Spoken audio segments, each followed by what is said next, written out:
যে আমাকে ডিভাইড করে দিল নাকি? আমি তোমাদের তনবীর, আমি আবার চলে এসেছি তোমাদের সাথে, তোমাদের সঙ্গে। Let's spread happiness. তো গাইস, গুড মর্নিং। আশা করি তোমরা ভালো আছো। কালকের থেকে আজকে একটু বেশি বেটার। আমরা যাচ্ছি কলেজ, বেরোচ্ছি। আজকে আছে আমাদের এসডিপি পরীক্ষা, সেকেন্ড হাফে পরীক্ষা, তাও আমাদের লেট হয়ে গেছে। এবার ইস কি করেছিস ভাই? ও ক্রিম ফেলে দিয়েছে। আমাদেরকে এবার র্যাপিডো বুক করতে হবে জলদি জলদি, কারণ আমাদেরকে কলেজে পৌঁছাতে হবে, দেরি হয়ে যাচ্ছে। তো ওইখানে গিয়ে দেখা হচ্ছে পরীক্ষার শেষে। 1 2 3 চলো ভাই, আমরা চলে এসেছি খেতে, নুডলস খেতে, নেপালি কাকুর খেতে। তো গাইস, আমি চলে এসেছি বাইরে থেকে। বহুত টায়ার্ড লাগছে এখন, বহুত বেশি টায়ার্ড। অনেক লেন্দি এক্সামটা ছিল, বাট ভালো গেছে। চলে এসেছি, এবার ড্রেসটা ছেড়ে চলে আসি। 1 2 গাইস, আমি চলে এসেছি স্নান করে বাইরে। আর আমার সঙ্গে কি আছে মনে আছে? আমি একটা বেট লাগিয়েছিলাম যে 1 মাসের মধ্যে চলে আসবে। টান টানা।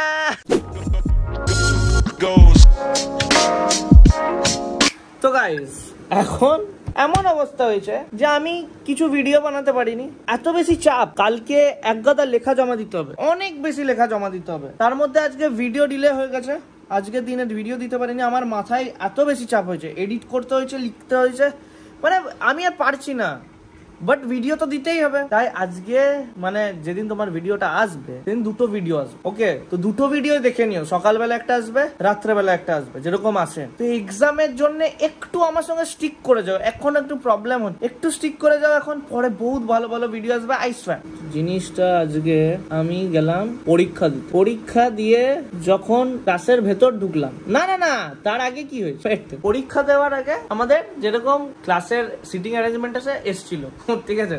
সিটিং অ্যারেঞ্জমেন্ট আছে ঠিক যখন দেখি যে অনেক রোল নাম্বার গুলো, অনেক 4টে ক্লাসরুম মিলে আমাদের সিটিং অ্যারেঞ্জমেন্ট এসছে, দেখছি আমার নিজের রোল নাম্বারটা খুঁজে পাচ্ছি না, কিছুতেই খুঁজে পাচ্ছি না। আমার তো ভয় হয়ে গেছে যে আমাকে ডিভাইড করে দিল নাকি। আমি সঙ্গে সঙ্গে আমার আরেকটা এমনি টাইপের বন্ধুকে ফোন করলাম যে আমার সঙ্গে অ্যাবসেন্ট করে, ওরও রোল নাম্বার নাই।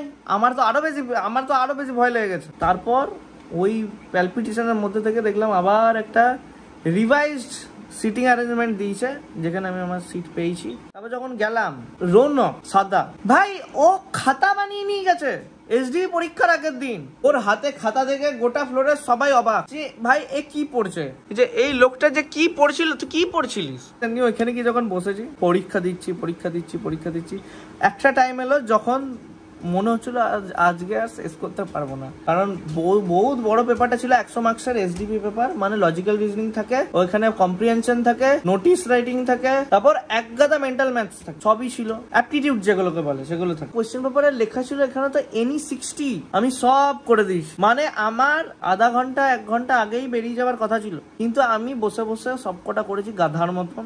তারপরে দেখছি মাত্র 60টা কোশ্চেন করতে হতো, আমি আবার বসে বসে কেটেছি। আমি তখন থেকে দাঁড়িয়ে আছি, দেখছি ছেলেটা লিখেই যাচ্ছে, দিয়ে আবার কাটছে, আবার কি গুনছে, এরকম করে গুনছে। আমি কি গুনছে ছেলেটা? মানে আমি তো দেখবো, আমাদের 70 খানা কোশ্চেন করতে বলেছিলাম, আমি 60 খানা করতে বলেছিলাম, আমি 70 খানাই করে দিয়েছি।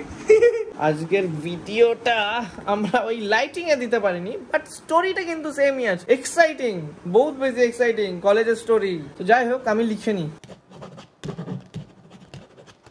হ্যালো গাইস, এতক্ষণ ভিডিওটা উল্টো দিকে ছিল। হ্যাঁ, তো আমার লেখা হয়ে গেছে, আমার ভিডিও আপলোড হয়ে গেছে। কালকে মানে আজকে ভিডিওটা দেখে নিও সকালবেলায়। আজকে দুটো ভিডিও দেবো, সকালবেলা একটা দিয়েছি, আর কালকে অনেকজন আসছে আমার সঙ্গে দেখা করতে অবশেষে।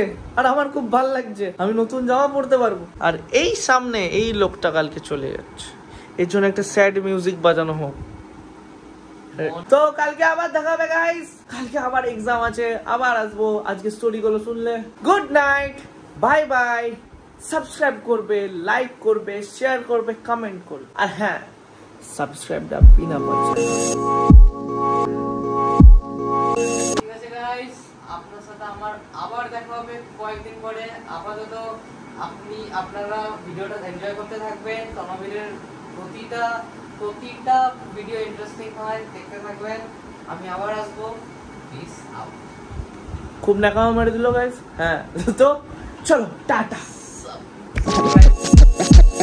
Pushing till we overflow, that's just how the